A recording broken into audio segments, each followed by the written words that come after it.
What's happening, guys? And I didn't have time to do the full episode of the MMA 10 on UFC 205 prediction, so we're gonna do one of these. It's called a fight bite, and it's just basically a short, concise sort of rundown of anything.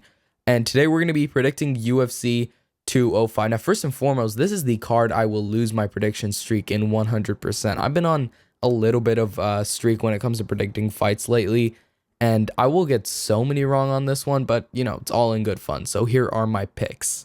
First and foremost, if Conor is going to lose a fight, this is the fight to lose. Conor should win. He likely will. I think he will. But if there's a fight for him to lose, it's this one. And the reason being is he's been beat arguably twice. I scored the Diaz fight for Diaz, but it was very controversial and close. And he's injured more significantly than he should be. You can say what you want, it's just like a bruise or whatever. But I mean, if you're going into such a high profile fight against someone who's going to keep pushing like Eddie Alvarez, you better be as close to 100% as he can be. Then there's the whole thing about he's been rumored to have been KO'd in training. So that's, something to keep in mind, because if you're like knocked out, unconscious, to be fighting and getting hit a month out from that is maybe even less, is just not, there's a high chance of getting KO'd again.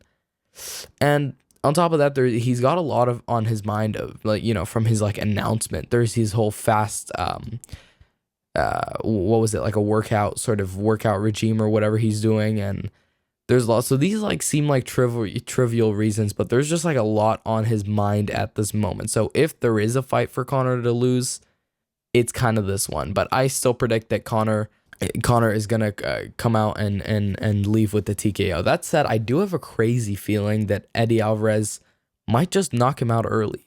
I don't expect it, and I wouldn't be upset if it doesn't happen. But it's just a weird feeling, because Conor knocking out Eddie is just so expected that I don't believe in it. So I kind of have this weird just sort of inkling that Eddie's just gonna come out and blitz him like he did with RDA. We'll see what happens, though. It's a really good fight, and I'm glad they made it. Sometimes it's not all about the rankings and whatever. Sometimes they just have to make certain fights. Now let's run down the rest of the card here. Tyron Woodley, I think, will defeat Stephen Thompson with wrestling and ground and pound.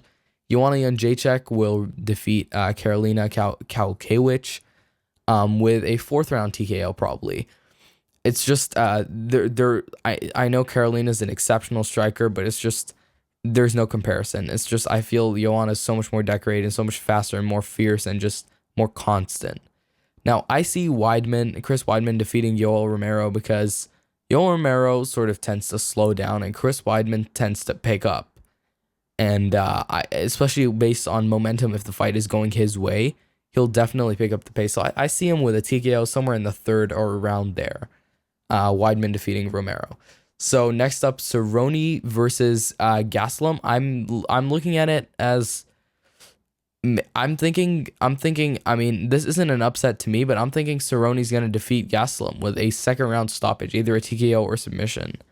Kelvin Gastelum, I think, is a favorite on this fight. I'm not entirely sure, but I see Cerrone just going out there and just being more aggressive, more fierce, and more sort of non-technical, trying to just slug it out and whatever.